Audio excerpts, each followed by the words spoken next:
Hello and welcome to the Lobby, GameSpot's weekly hangout every Tuesday at 2 p.m. Pacific right here on videogames.com or on twitch.tv/GameSpot or in your ears wherever you are in podcast land. Hello, my name is Daniel Dwyer. I'm your host this week. Apologies in advance though if I'm speaking like I'm drunk. It's not that Irish thing. It's actually that I got a bunch of wisdom teeth pulled out last week, so I'm a little bit. This will be the most I've actually properly talked in basically a week. So apologies in advance. Could have been worse though. Could have got a root canal. Speaking of roots, Thai roots here. That's a great segue. Thank you very much. I mean, pro. That was the only time I could ever use that. So. Also, Eric Tay's here. What's up? Tay and Ty. Yeah. But wear black shirts too. Great. It's gonna be Mine's really going gray, It's graphite. more smoky colored. How many of your shirts have sold, by the way? I don't know. I didn't look. So what? Blame Tay. Hashtag blame Tay. Yeah. Goopshoe, our good friend who gave us these wonderful bottles of Nuka-Cola Quantum. He put it up on Teespring or something. Yeah. Great. So I've tweeted out the link. So is GameSpot. So if you want a picture of Eric's fucking cartoon-ass face on it with hashtag blame Tay on the back. It's the E3 t-shirt. It's the E3 t-shirt. Yeah. It's going to wear that? The whole crew. The crew. Yep. Right. Yeah. Blame Tay. That's just really confused the branding. Yeah. Real hard, yeah. Well, in case something breaks, it makes perfect sense. Exactly. Yeah, Don't jinx it now. I know. There's a good chance things will break because you've taken over E3 responsibilities with 2 months to go. You've taken over everything now. How's that been? It's going to be fine. Nobody noticed. He actually started the show and just ran in on his Yeah. knees. Oh, there you go. There it is. Having a bad day. Car broke down. Boss on your back. PSN down. No audio on your live stream. It's fairly Just blame accurate. Tay. All right, there you go. Hashtag blame Tay. Go pick it up. Thank you so much, both of you, for joining me today. To course. talk about all things video games. I'm doing a bad job of trying not to speak, so I'm going to let you guys take over for a little while. Ty Roos, tell me about your time playing The Division this week. I hear it's a real glitch festival. I feel gross. I feel really, really gross. You played with some friends? You had a good time? I still feel gross. It's like one of those things where you know what you're doing is just a complete waste of time. You could be doing something way better with your time, but you just stick it out and keep doing it. It's nice weather on the weekend as well. It was beautiful, yeah. I actually made myself go outside twice because it was just this is dumb. What are we doing? So explain to me what you're doing. You're playing The Division with some of your buddies. I heard from Aaron, who has been playing The Division basically nonstop since it came out. Yeah. With a bunch of you guys kind of have been on and off. I hear there's a bunch of sort of exploits going on there, but it seemed like that stuff really cranked into high gear around the end of last week. Well, I mean, it's been going on at least throughout the entire duration that I've been playing the game. And I think I started playing a lot on Thursday, maybe Wednesday of last week, pretty aggressively, multiple, 2 to 3 hours a night. And then on the weekends, man, I'm just playing it all day. But I was playing with some guys, and it's just crew I run with, and they're always geared out to the max. And Did you also play with them in the crew? No. Another popular They were not Ubisoft part of my title? crew. No? No. Okay. No. I never even played Didn't that go game. across. No, that's a fucking lie. No, you did with me and Andy. Well, I mean, that was the only time I played it. When we tried to go to San Francisco to visit our hometown. It was great. Didn't we go to E3?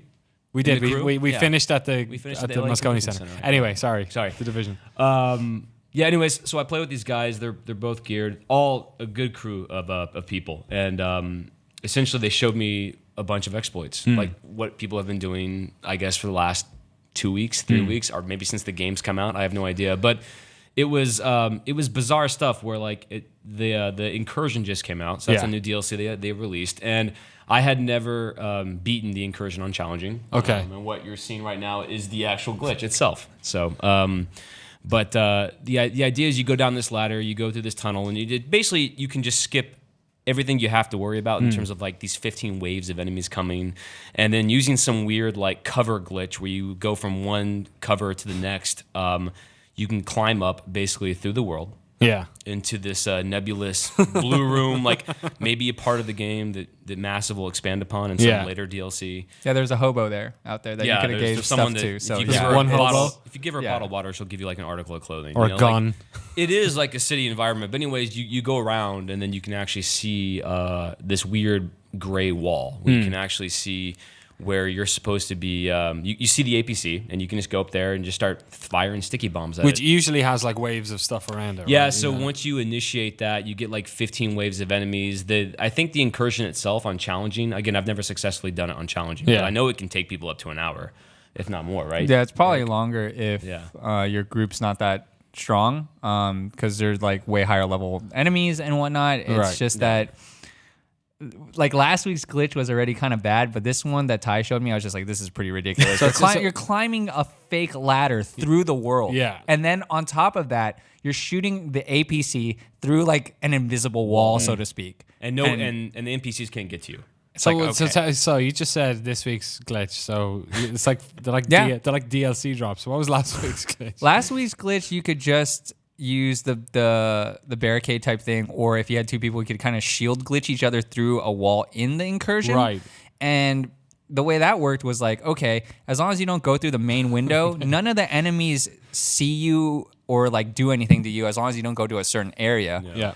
And you're just stand right next to the APC and you just sticky mod it till it dies. Yeah. But this week's new exploit, which I have no idea how people figure this out. They must be like testers or something. Again, the crew I was with, I don't know where they learned. They heard it from a dude. They just showed me. Heard it from a girl who heard it from a guy. By the way, there's also multiple ways to do that exact glitch. It's currently, I don't even think it's fixed as of today. But there's multiple ways to do it. They just showed me this way. Through the world, you walk up this invisible ladder, and then you start firing your sticky bomb at it. But I will say this. With a group of 4, and if you're all decked out with high skill power, you can take that thing down in like 30 minutes. And you can still get around to pick up your drop afterwards? So what happens is, especially if it's a weekly challenge, you get your reward immediately, which is like a level 240 piece of gear. And then you can actually fast travel to the beginning of the mission.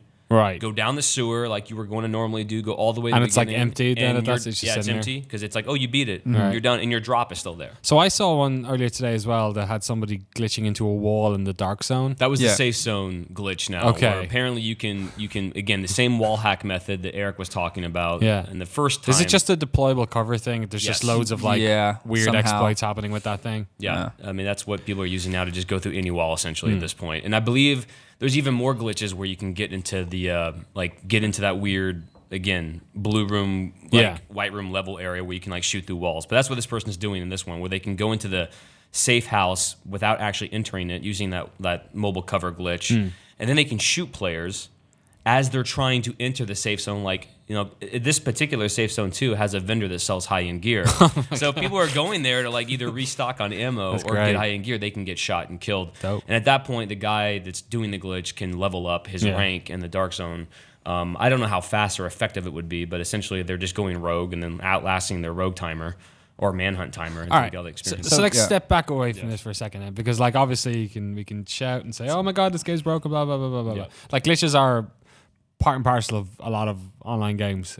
You've played a lot of Destiny. Does this, like, there were exploits within a lot of the, like Vaulted Glass and stuff. There was like ways of you could like skip through parts and whatnot. Like, to be honest, like when I think about like WoW raiding, that was almost part of the challenge. Was like, finding out like the best tactic and like glitching.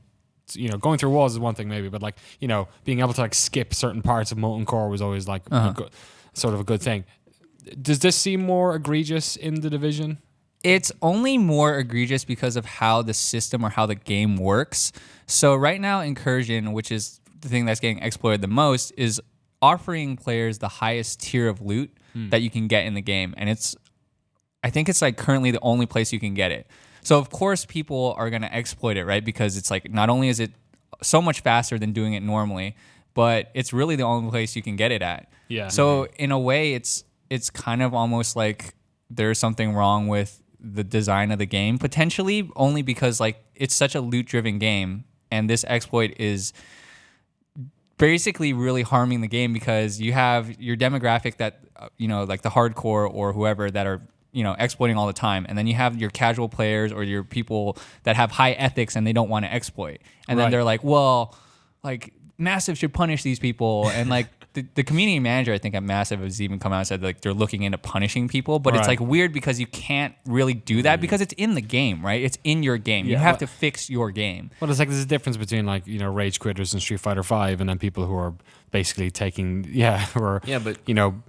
exposing the holes in your product. Which is what's happening here. This is people, in my opinion, at least talking to the people I play with, I ask them why they did it, and like, it's like leveling the playing field, right? What drove you to do it? Well, no, it's an interesting question to pose to somebody because I don't have all day to play this game, and I'm a casual player, like these people are playing hours and hours a day.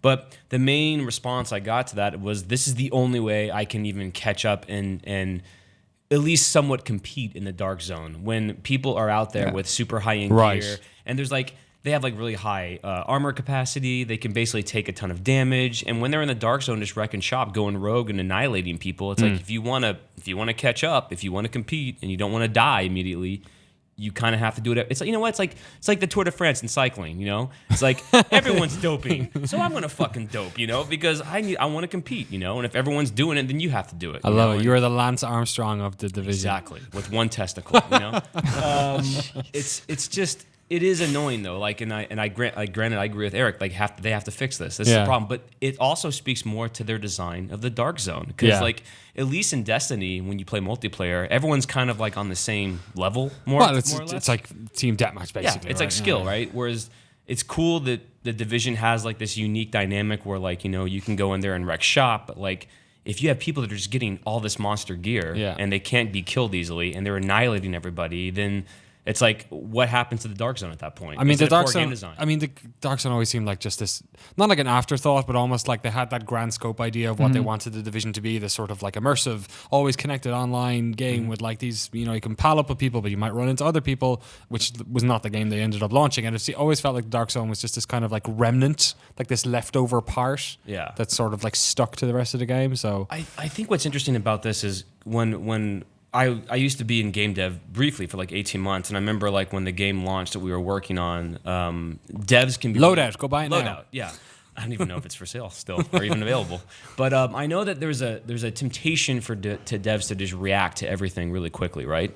And like feedback from the community? Yeah, like they'll just kind of, especially if it's like a smaller dev, right? But if you go to Reddit on Division, it's insane, right? It's a lot of people complaining, and some of it's rightfully so. Some of it's just kind of like, hey, like this is the state of the game, calm down. But I think there is this tendency for devs to react really quickly to things, and I think that's kind of what Massive is doing sometimes, because like, there are times where I thought maybe they thought the game was too easy, so they made it super hard. They made people, and then after the beta, that happened. Yeah, very quickly. And then even after this latest patch, like, I remember playing the game going like, man, I'm like a lot more. I'm like a piece of glass now. It's like, one bullet and I'm dead. Like, these guys are shotgunning me. Like, these are just NPCs. Like, these are regular people. So you're saying that like they're like papering the cracks, but in doing so, it's like somewhere else. It's not. It's possible. Yeah, I know. I mean, I'm not saying that's exactly what they're doing, but I know that they're quick to react, and I know that the game has definitely changed, like up and down, kind of all over the place since I started playing it. Yeah. So I'm a little concerned that maybe they're being too reactive. I don't know. I mean, it's just, again, like,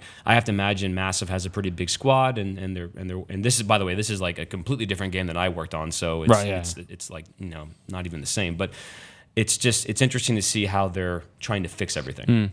I mean, this is going to be a very hard time for them, like, just in terms of like now and what they've had and like what they have upcoming, because they're at a point where their fan base is starting to kind of get more critical, more upset, and they might lose player base, right? And they got to figure it out. Like Destiny, it took them a year for them to finally kind of get it like good, like figure out quality of life stuff and whatnot. Like, and I'm afraid, like, I stopped playing the Division already, but part of that's because I don't have a crew that I run with normally. But like, even then, it's like you're min-maxing so hard on these like pieces of gear, and that's why people are exploiting. It's because like for you to get the best gear, it kind of takes exploiting to get it, because like to do it normally, you just gotta get super lucky, and it would take like forever, to be honest. And I don't think they found that balance yet of like what is good. They keep experimenting, and sometimes it's almost like they have too many knee-jerk reactions. But guess what? If the core gameplay was more fun, that wouldn't be a problem. Yeah, This wasn't just some like. Yeah, I mean, like, I don't slog of a shooter. Like, it's fine. Yeah. It's a fine game. But like what we're talking about is that their like variable ratio schedules just don't work good enough. Where they're not like rubbing your belt, they're not tapping on it, rubbing your back enough to get you through what is basically a slog if you're to play it over and over and over again. You know what I mean? Like, there's a reason why people played WoW raids and like took like for better or for worse, it took 6 hours in their evenings and did it like 5 days a week. Like, people don't do that in these games because the gameplay's not there, right? Because that's not that type of game. Well, it's weird. That's what I'm saying. Like, before this recent patch, I actually enjoyed the gameplay. Like, I mean, granted, I had a pretty good squad I was teaming up with day in and day out every night, after work and on the weekends. It was a lot of fun. And I thought the gameplay was, like, we were just running. It was weird because we were running the same missions a lot, like these weekly challenges and, like, everything on challenging mode. It was super fun to do. But I never felt like it was really, really boring. And then this patch happened and the incursion happened. And then all of a sudden it was like, whoa, this game got, like, insanely... to me, at least, it got more difficult. Yeah. And then it was like, okay, like Eric said, the only way to get this good gear is to do this at least in an optimal time is to exploit, and everyone's doing it. So like, what do you do in that situation? Do you just follow the same path, or do you try to do it If somebody else jumps off a bridge, do you jump off a bridge, Ty? What's down there? Some sick loot. Tyrone, Eric Tay, thank you so much for coming on and talking The Division. Of course. I mean, the fact that we're still talking about The Division and it's almost been out for 2 months Yeah. says one thing, and we're still That's playing true it, too. so can't be all that bad. Let us know what you think of The Division and its Glitch Festival that's going on right now in the comments below. All right, gentlemen, get your asses out of here. All right. Get your asses out of here. There might be a Rob Handler in the back. I believe there's a Jeff Gersman hiding in the shadows as well. Is he coming on? Yeah. Join the bright shirt party. Glad to have you here. Welcome to the new set. Glad to be here. I've ducked in here to look at your new set, and it's always all the lights are on, so I look at it and go like, this. yeah. But now that you've got a kind of, Right? shooting space, it's Yeah. it's kind of cozy. Yeah, it's nice. We like it lighting. here. Rustic. Yeah, exactly. Yeah. Yeah, Mary did a great job, and so did this gentleman hiding behind me here with his terrifying camera. Yeah, and we've got the SS Pikmin here as well. Yeah. It's a sweet boat. Yeah, it's a real. Damn it! I was trying to go for like other words for boats. There's like Schooner. I got Skipper. that's a captain. That's a person, isn't Yeah. it? Yeah. Skiff. I got skiff. I don't know. Yeah, That's probably a specific type of boat. It is. It's a 3-person boat. I rode one down the Thames. I slept in it for 2 days. Thames or fun. Thames? Thames, I guess. Thames. Yeah. I don't know. Thames. Yeah. Yeah. Okay. H's. Anyway, Yeah. let's talk about video games. Yeah. Finally. We're going to talk to you a little bit about that hot scoop y'all got over on the other side Sure, of the office in just a little bit. But first of all, The Division, right? Let's talk about different, slightly different, very different online game. I know you're a big fan of the Gears of War franchise. You haven't played the beta? No. I watched some footage from the beta. Brad went and played it for us. So yeah, I did check it out. The competitive multiplayer is kind of like the least interesting thing about Gears to me at Really? this point. So it's sort of like it's a beta, and I think it looks all right. But I want to see what they're doing with cooperative play. I want Right. to see the campaign. I want to see the future Phoenix. Yeah. And what he does. Son of Phoenix. Yeah. All that stuff. Yeah.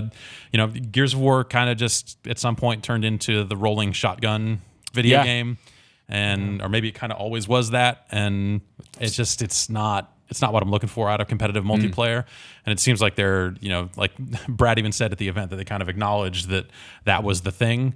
And It's called like gnashing, right? You're talking about that cover-based Oh dashing no, like around. literally just rolling. just really and then- like Yeah. rolling up behind someone and shooting him with a shotgun and they're dead. And you're like, well, that's not fun. Yeah. Yeah. So yeah, it's kind of just it's that style of play. The style of play in higher level Gears play is not something I was looking to get into. You're And sort it seems like their solution for it is to add better bots. And Oh, say really? like instead of like making the game friendlier to a wider array of people, it seemed like they were like, no, Gears is going to stay Gears, which is probably the right move. But you can always play against bots, which doesn't sound like a solution to me. That's one of the 3 modes they have on this beta. I played maybe for about an hour this morning. You've played it. You're up to like level 10.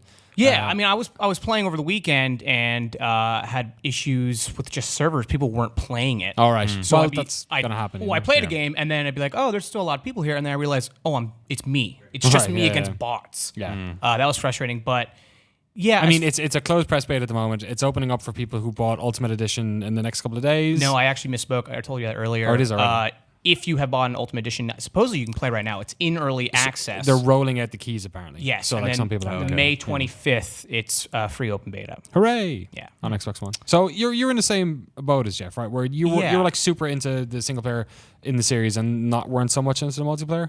Yeah, exactly. I mean, it was just co-op, like my brother and I played all those. Yeah. Like Right. that's all it was. And this time around, starting off on the weekend was frustrating because it makes more sense that you're getting the spill of all the Ultimate Edition guys who Right. are playing online heavily. yeah. Totally, yeah. And they're just wrecking you. Yep.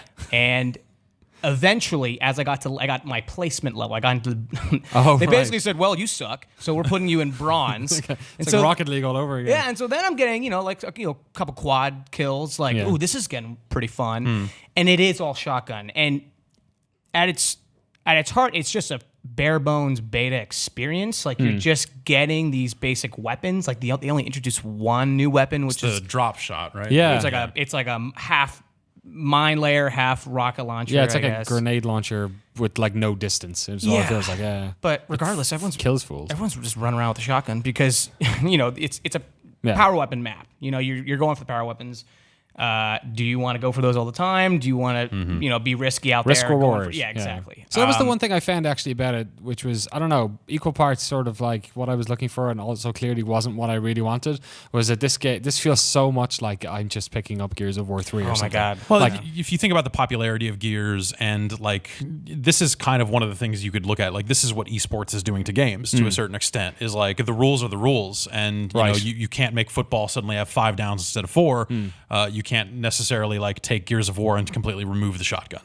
So it's popular enough with a crowd that want to play it at a high level competitively that you have to do right by them, no matter what that means for your larger audience. Yeah. And I think that's maybe the push and pull of kind of competitive multiplayer where it's gone with it becoming more serious, is that you have more games that are more willing to kind of leave the wider player base out in the cold. God, that seems so strange. I wonder if there will be a lot of people who, because I did not enjoy my time with this. It was once I figured out like, okay, distance you need to get like a one-shot shotgun kill, and once I picked up a torque bow, and the first time I fired it I got someone in the head, and I was like, all right, this still works. Like I'm enjoying this, and I'm the melee stuff is fun, but then I was just so taken aback by how this feels just too close to before. Yeah. But like maybe I did not play Ultimate Edition, so I don't know if this is it's- very, very close to that, and also is. Ultimate It is, Edition was yeah. like that. Yeah. It's like same framework or whatever. Which those are the changes they made to Ultimate Edition over like the original Gears 1, was they brought in multiplayer stuff from like spotting and some of the other stuff that was in later Gears games. So Ultimate Edition, if you don't like competitive Gears, it's a real bummer. Yeah. Is there a competitive gear scene? Yeah, There's no, gotta be. yeah, This- absolutely. This gnashing stuff again is just. It's like an exploit that I guess was always present in Gears, where you use the cover and you do this glitch move where you're just bouncing up and down a hallway. And I see that. I don't even know how to respond to it. They're so fast at like getting around cover. Yeah, it's and cheating the using- animation of sliding in. And, But and it's- there was a chunk of time there, probably around Gears 2, that I was pretty good at competitive Gears for what it was at the time. Gears 2 was great. And I got to a point with it where I was like, I'm actually not really enjoying this. Like, Right. and so I fell away from it. But people kept on and kept getting better and better and better and better at slipping up behind you with that shotgun and making you blow up. And you're like, all right, this is actually frustrating when it happens to me. I also don't necessarily enjoy doing it to When other I do it, people. yeah. I just, I love horde mode. Right. I hope that they do something good with a wave-based survival or something in Gears 4. And I'm interested in the story, but this beta just kind of I look at it and go like, okay, they're doing what you Yeah. fully expect them to do, and that's great for some segment of people. It's just not for me. Yeah. Yeah, what was frustrating like last Friday when I got to get into it was just putting down Division and moving into that. Oh, where it's sure. Like whoa, my God, control. I got to use the D-pad to switch my weapon. Like the thing that got me the most frustrating was just the Brody run and having the camera shake so much. Like it makes sense for a cinematic co-op Sure. Yeah. like level of play.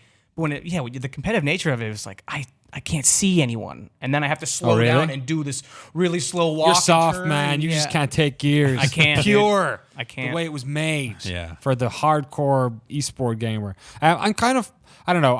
I think after playing this, I've realized that, actually I'm maybe a bit more interested in what the single player has to offer. Like maybe that is actually where, because I played a lot of like Gears 1, 2, and 3 online. Like I love those games to pieces.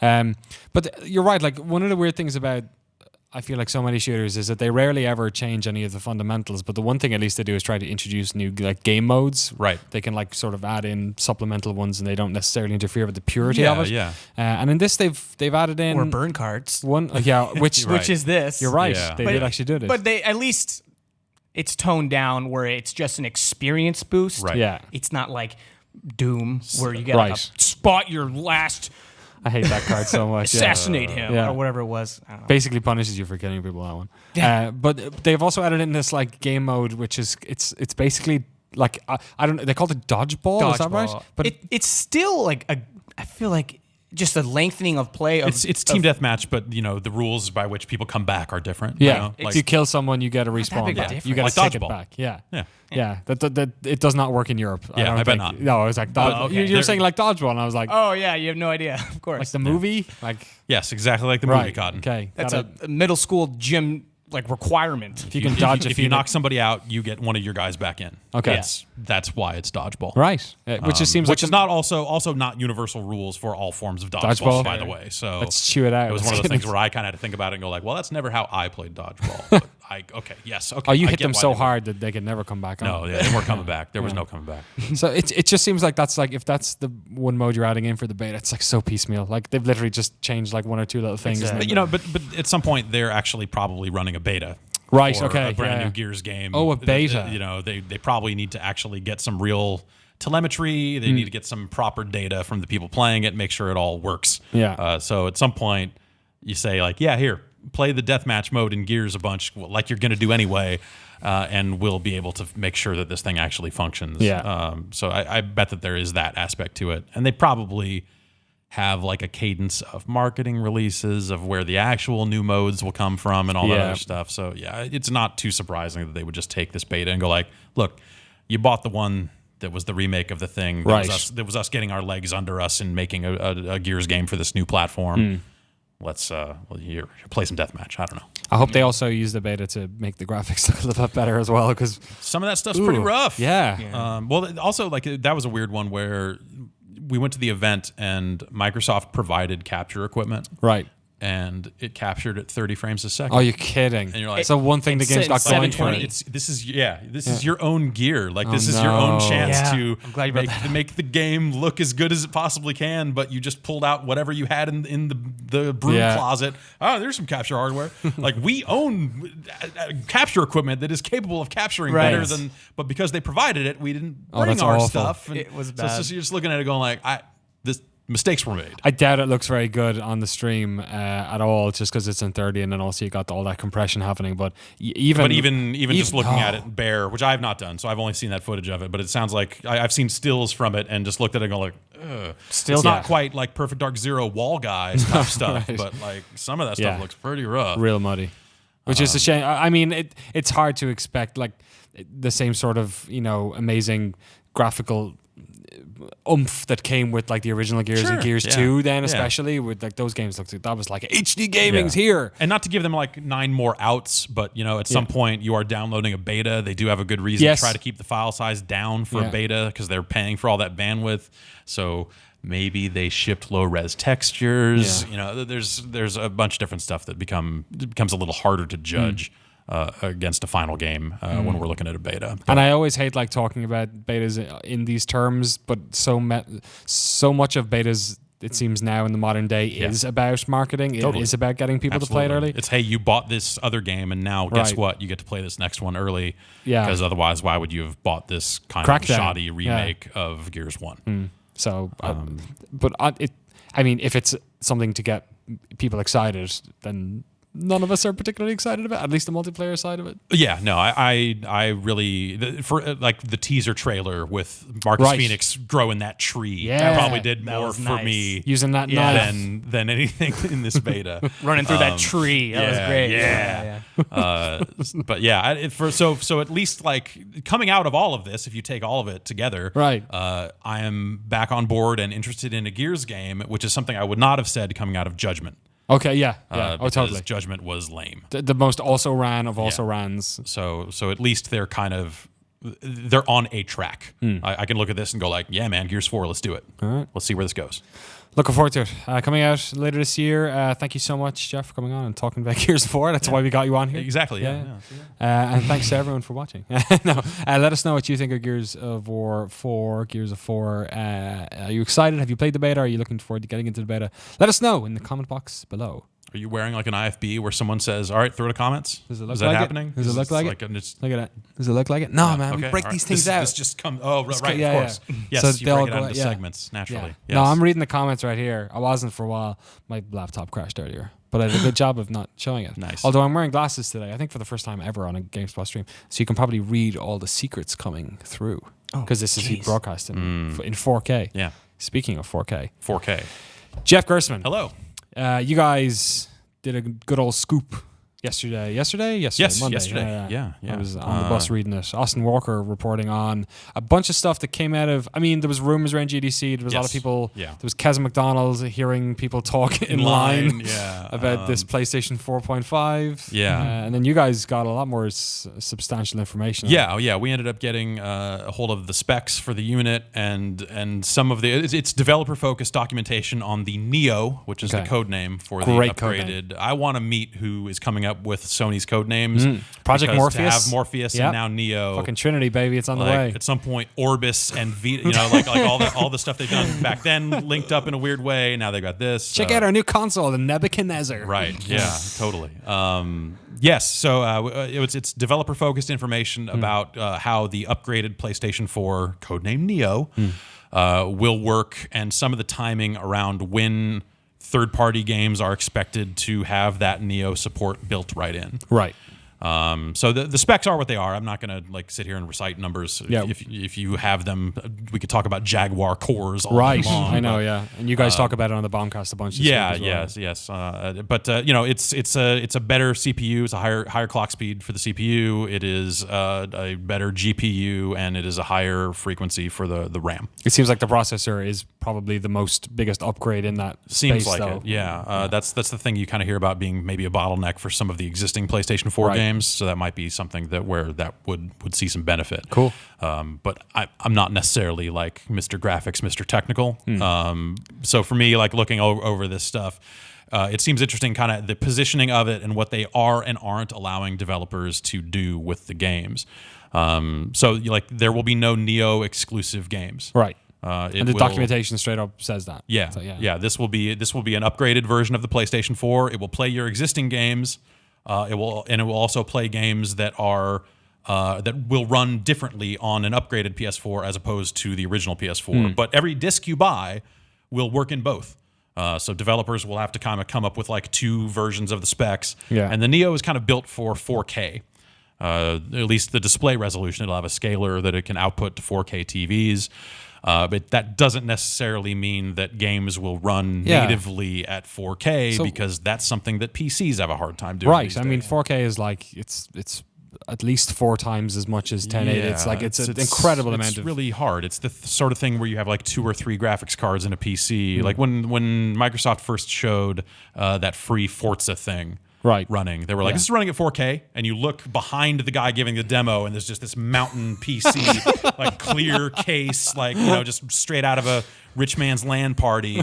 And yeah, it's a hard thing to do right now. It won't always be. I mean, NVIDIA's getting ready to announce more stuff. Everything's always getting more powerful. But if they're saying 4K in the documentation, there must be a reason why they're saying 4K. So is that Sony being Sony and trying to, Well, so everything will probably scale. I mean, all these consoles now have a scaler in them that will output whatever resolution you tell it to, regardless of the native resolution. So in the documents, they kind of provide some potential options for developers making games and working in Neo mode as opposed to base mode, which is what they're referring to the original PS4 stuff. Fucking blue pill, red pill, they should have called them. So in Neo mode, games are expected to output at 4K and render at a resolution no lower than 1080. Right. So they're kind of saying like here's some different ways to kind of achieve handling outputting to 4K while still detecting if there's not a 4K TV plugged in and making sure you're doing stuff at 1080 properly. And so they're kind of providing a few different options based on, I assume, their early work on developing games for this thing as kind of a way forward for third parties. But this is basically still the PlayStation 4. Your account will come over, all of your games and saves will come over, your PSN account, like all the stuff you would expect to come right in, comes right in. Controllers will work, all that sort of stuff. So it's really more about this kind of Neo mode concept. So as of October, games that are hitting the streets in October, developers shipping games will be expected to be supporting Neo mode right then and there. Expected. That will be part of the requirements to ship a PlayStation 4 game. Right. As of October. Late September, you will be expected to have a day one patch enabling Neo mode. Okay. All right. None of these documents actually refer to a release date for the device, and they do in fact say that they're okay with the idea of developers shipping Neo supporting games ahead of the release of the upgraded console. Okay. So we can't necessarily pin this down and say, well, obviously the console's coming in October. But it probably won't come out before October. Right. It could be early next year. You know, we don't really know. But this is their holiday console then. This is could be, or it could be a Q1 console. I don't know. Okay, we won't know until they officially start talking about it, which they still haven't done. Yeah. So yeah, that's kind of the interesting stuff. You know, their requirements include stuff like in Neo mode, the game must run at least the same frame rate, if not better than the base mode version of the game. Developers developers that have games on the market already or games that are shipping before late September, they will have the option to patch Neo support into their games. And I can think of a few games that would be great for. Right. Fallout 4 would maybe benefit from that. PlayStation 4 version of that, and that sort of stuff. We'll kind of see how developers take to that. If the patch ends up being a lot of work and the game's not super popular, I don't really see a lot of reason for developers to go back and do that work. Yeah. But those games will still run on a Neo. The Neo can run in base mode, so all that software still runs, and it should, with what they're saying, we'll see how it goes. It should run just as it does on your existing PlayStation 4 today.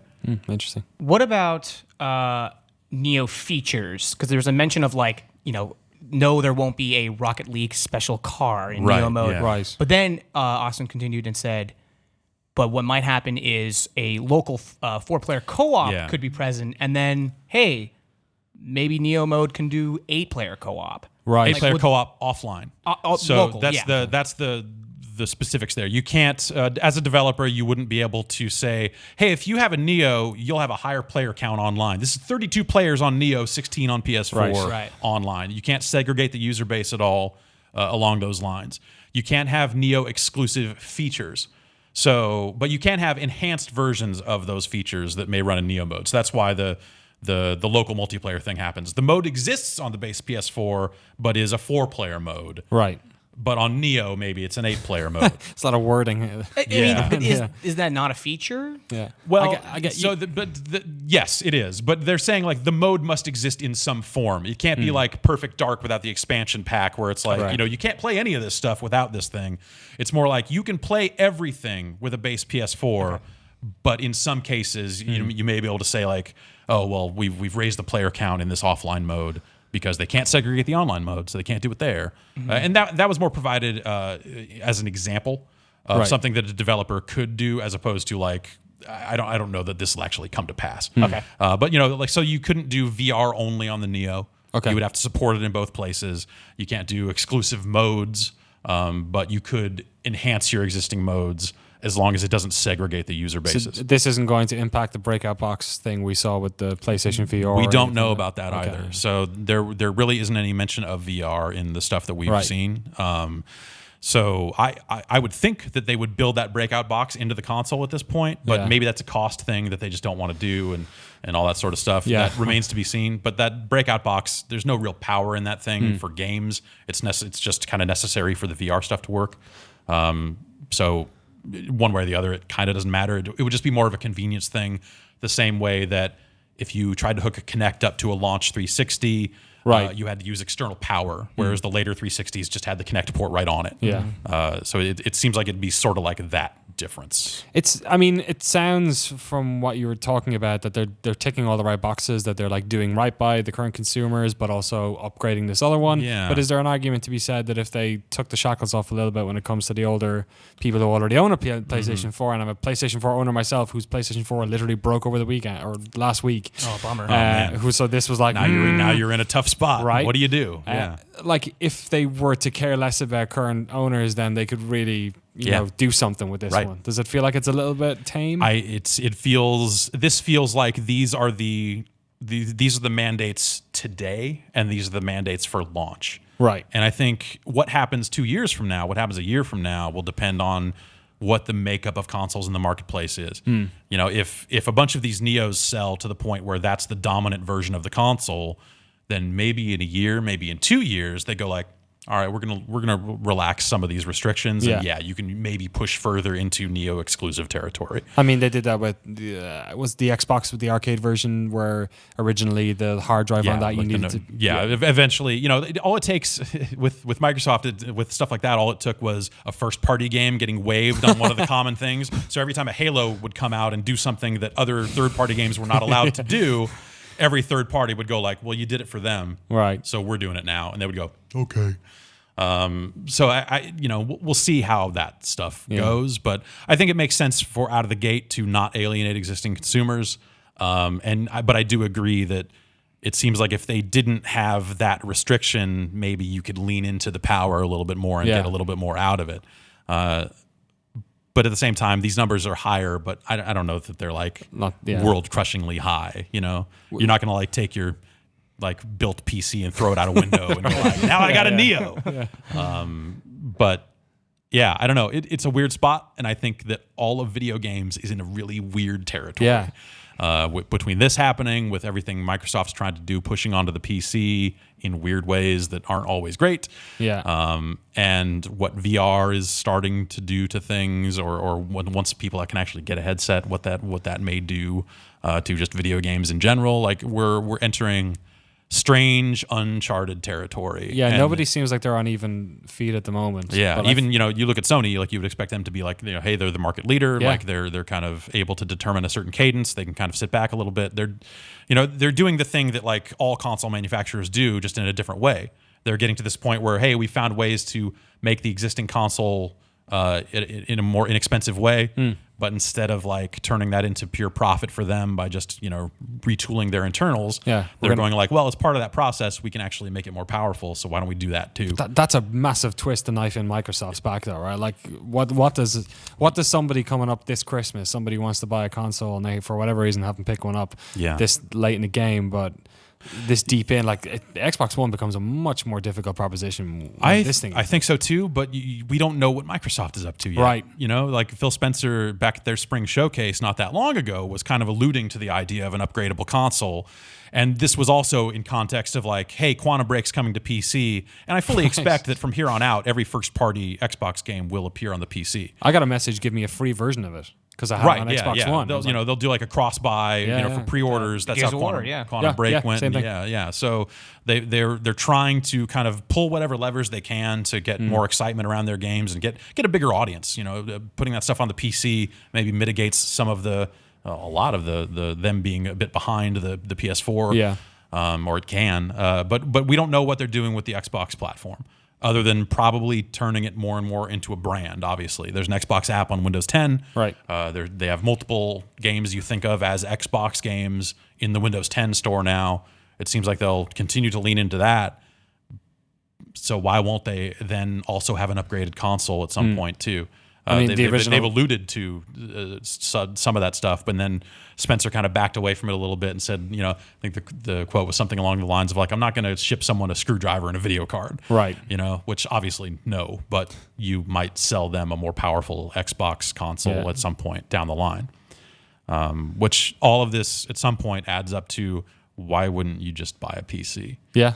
That's exactly how I've been thinking about everything. Like they're certainly more expensive to build if you don't have one today. But if you're the reasons not the reasons to have a console and not to have a PC, which existed 10 years ago, don't exist anymore. Yeah. Like all the big console games are coming out on PC. Yeah, And definitely. so much of the features, third party stuff is everywhere. Quality of life stuff is so much better on PC than there ever was before. Yeah. There's less like bullshit when it comes to hardware than there ever was before. I mean, there's still bullshit, but like it's not the same. With the way Steam is being run, those games go on sale a lot. Yeah. So it's more expensive up front, but I bet if you're smart about it, it kind of balances out in the end. It's not for everyone. I mean, some people just want to sit down, put a disc in a thing and play, and PCs are still not that. Go get a Steam box and tell me if it's that. That's not even that. It's not a good feeling. Like PC, I have one at home, and I plan on upgrading that soon. But you throw in Fallout 4, I got to tone it down all the way, and it's like, this could be better. And I was just playing like a game yesterday on PS4, and now it's like, what I imagine down the road is, man, I wonder how cool or how much better this would be if I had the Neo. Yeah. And that's a very frustrating thing, because that's, you buy a console and it lasts you for 5 years. And you're like, cool, everyone's got the same Especially playfield. imagine someone who bought a PS4 for the first time this week. Yeah. You know, Like my brother, I convinced him last week to get a PS4. really? Yeah. yeah, you know, that's and you know, hey, if you think about when the new Nintendo 3DS came out, you know, Right. companies like GameStop were lining up to give you a decent chunk of money for your existing 3DS as part of an upgrade transaction. You would have to imagine they would be doing something like that. And there's even a potential, you know, case to be made for Sony to try to do some kind of thing for their existing Right. consumer base, but I don't know about that. I mean, the worst thing I can think of right now is that developers come out with like Neo versions of their games, which are like, you know, Fallout 4 Neo version, and it works on the old one too. Yeah. But we've optimized it so it'll work even better on that. And then trying to sell it instead of patching it. If I were Sony, that would be the first thing I would say. You absolutely cannot do this. We will not allow you to do this. You have to patch your existing game if you're going to sell a Game of the Year edition. No, because they can't afford to. That would anger people. That would be probably a bit over the line. Yeah. With something that already seems a little shaky. But yeah, I'm curious to see what they say about it when they do start talking about all this stuff. And how they attempt to position it, because I think it's an awkward move where you've got the at the high end, is it truly high enough if they have to be hamstrung by the previous console, and if you just bought the previous console, are you going to suddenly start getting 20 frames a second on all your games because everyone's Right. optimizing for Neo first and foremost? Right. It's a weird road to walk down. I kind of understand why they might have chosen to do this, because it's not like the consoles were all that powerful to begin with. Right. They might be getting tapped out. They might not have been able to make it 5 years. Yeah. But it's like I said, it's a real weird time. E3 is going to be exciting. Yeah. We got all that stuff, and we got Nintendo. Yeah.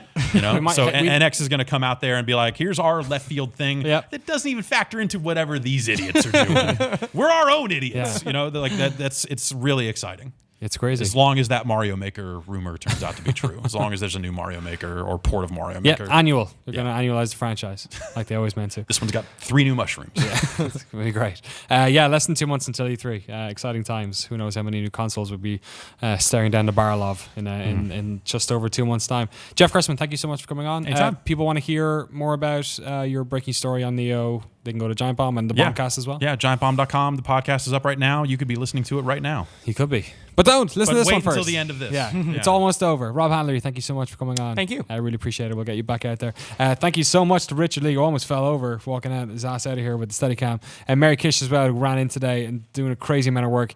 She's off to PAX tomorrow, I believe, or if not the next day, with a bunch of GameSpot folks. There'll be round-the-clock coverage coming out of Boston Convention Center from Friday all the way through the weekend. Does that show end on Monday? No, that one This is Sunday is the last day. Prime is the one that ends Round on the clock Monday. coverage of this thing that there's very little news at. I know. Yeah. You're not going because your face No. is all messed up, right? Yeah, that's one of a number of good excuses why I shouldn't be doing anything right now. Yeah, we're going out. We're all going out Thursday, so we will Oh, cool. be there as well. Awesome. Yeah. Great. Check out all the panels. We'll have all the information on that via the various social media streams. I'm going to go put ice on my face. Thank you so much for watching today's show. Thank you so much, Eric Tay in the back as well, for rounding up the show. We will see you next time, Tuesday, 2 p.m. Pacific, right here on GameSpot.com. Have a good week.